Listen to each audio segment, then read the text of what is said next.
সমস্যার সম্মুখীন হতে হবে না। আমাদের একতাকে ভেঙে দেওয়ার জন্য অনেকে কাজ করছে, যারা আমাদের। ধন্যবাদ কাজল ভাইকে। আমি এই মুহূর্তে আহ্বান জানাচ্ছি বৈষম্যবিরোধী ছাত্র আন্দোলন চুয়াডাঙ্গা জেলা শাখার আহ্বায়ক আসলাম অর্ক ভাইকে আমাদের উদ্দেশ্যে কিছু বলার জন্য। অনেক রক্তের বিনিময়ে স্বাধীন হয়েছে। যারা আমাদের বোনদেরকে কুপিয়েছিল তাদের আমরা বিচার চক্রকে নেতৃত্ব দিয়ে আমাদের মাঝে নিয়ে এসে দিয়েছেন এই স্বাধীনতা। আজকে আমরা তাদের সামনে বসে আছি। আমি ধন্যবাদ জানাই সেই নেতা হাসনাত আব্দুল্লাহ ভাই, নুসরাত আপু, মোল্লা হাসান ফারুক ভাই সহ আরো অনেকে আছেন এখানে। তাদের কাছে স্বীকৃতি আরো এগিয়ে যাবে ইনশাআল্লাহ। আমার সামনে উপস্থিত আমার প্রিয় ভাই এবং বোনেরা, আমরা দেখেছি আমাদের আশেপাশে আমাদের পাশের যে জেলাগুলি আছে সেই জেলাতে বিশ্ববিদ্যালয় আছে, মেডিকেল কলেজ আছে। আমাদের এই বাংলাদেশের অন্যতম একটি জেলা। আমি আজকে বক্তব্য খুব একটা দিব না। আজকে আমাদের আপনারা তাদেরকে প্রতিহত করবেন।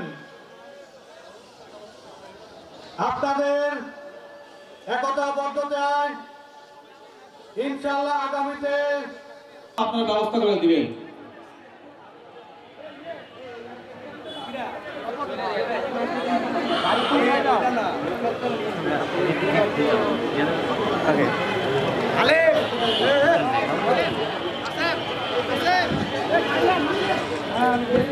প্রিয় উপস্থিতি, আপনাদের সারিবদ্ধভাবে যাবেন, কোনো বিশৃঙ্খলা করবেন না রাস্তায়। আপনাদের বাস আছে টাউন ফুটবল মাঠে, আপনাদের বাসের অবস্থান টাউন ফুটবল মাঠ।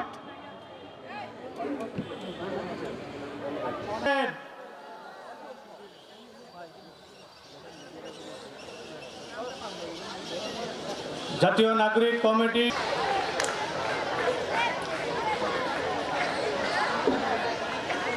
আজকের এই নাগরিক সমাজের জাতীয় নাগরিক কমিটি আয়োজিত অসংখ্য ধন্যবাদ।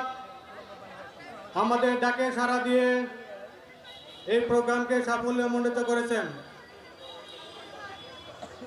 আমরা চুয়াডাঙ্গাবাসী আমাদের মাঝে উপস্থিত হচ্ছেন মেহেরপুরের আমাদের বৈষম্যবিরোধী ছাত্র আন্দোলন। তাদেরকে সবাই করতালির মাধ্যমে স্বাগত জানাই। শুভেচ্ছা, স্বাগতম। ভাই তো 4 তারিখে ভিডিও ভালো ফোকাস করুন।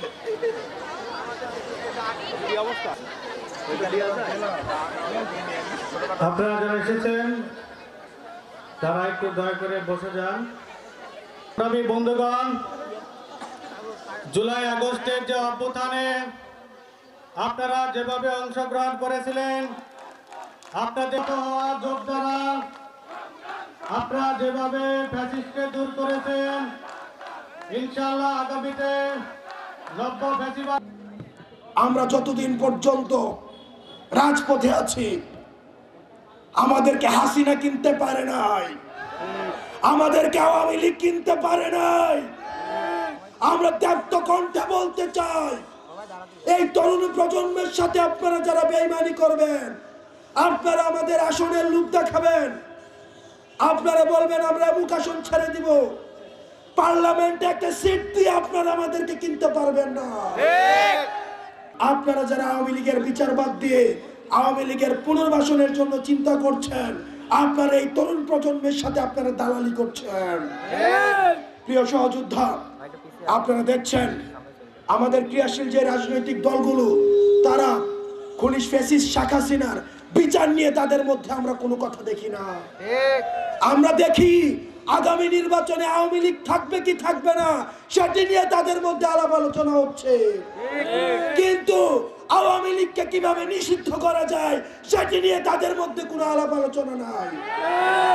কারণ তাদের মধ্যে ভোট ব্যাংকের চিন্তা রয়েছে, তাদের মধ্যে আওয়ামী লীগের ব্যবসার চিন্তা রয়েছে, আওয়ামী লীগের পুনর্বাসনের মধ্য দিয়ে আওয়ামী লীগের ব্যবসাগুলোকে তারা দখল করতে চায়, আওয়ামী লীগের রাজনৈতিক কাঠামোকে তারা দখল করতে চায়। আমরা তরুণ প্রজন্ম স্পষ্টভাবে বলতে চাই, আওয়ামী লীগ নির্বাচনে আসবে কি আসবে না, আওয়ামী লীগ পলিটিক্যালি ফাংশন করবে কি করবে না, এই আলাপ আলোচনা অনেক পরে।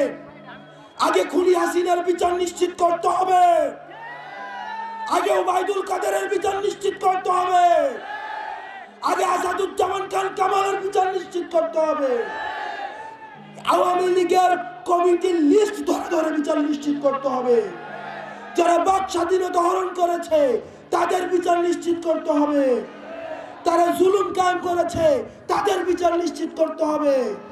আগে তাদের বিচার নিশ্চিত করা হবে, তারপরে ওই আলোচনা আসবে যে আওয়ামী লীগ পলিটিক্যালি ফাংশন করবে কি করবে না।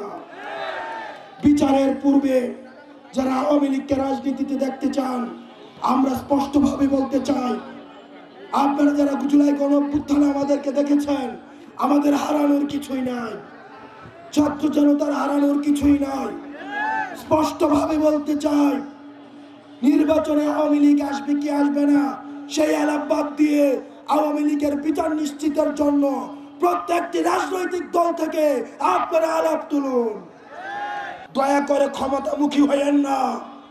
ক্ষমতামুখী যারা হয়েছে তাদেরকে দেশ ছেড়ে পালাতে হয়েছে। ক্ষমতামুখী না হয়ে আপনারা জনতামুখী হন। আপনারা যতক্ষণ পর্যন্ত জনতামুখী হবেন, তরুণ প্রজন্ম আপনাদেরকে সঙ্গ দিবে। হাসিনার পথকে আপনার অনুসরণ করার প্রয়োজন নাই, আপনারা ক্ষমতা কাঠামোকে অনুসরণ করার প্রয়োজন নাই। আপনারা যে শপথ নিয়ে মানুষের সেবা করতে এসেছেন, আপনারা সেই সেবাটি করুন। আপনারা যদি মনে করেন কোন রাজনৈতিক দলের দালালি করবেন, তাহলে হারুনকে যেভাবে দেশ থেকে পালাতে হয়েছে, বেনজিরকে যেভাবে দেশ থেকে পালাতে হয়েছে, জনগণ যেভাবে ছুঁড়ে ফেলেছে, তাহলে কিন্তু আপনিও সেই কাতারে লিপিবদ্ধ হবেন। পুলিশ এবং জনতা আমরা ভাই ভাই। সুতরাং রাজনৈতিক বিভাজনে না গিয়ে আমাদের আওয়ামী লীগের পুনর্বাসনের প্রশ্নে আমরা ঐক্যবদ্ধ থেকে তারা যেন আর পুনর্বাসিত না হতে পারে সেই জায়গায় ঐক্যবদ্ধ থেকে পরবর্তী বাংলাদেশ বিনির্মাণ করবো আমরা।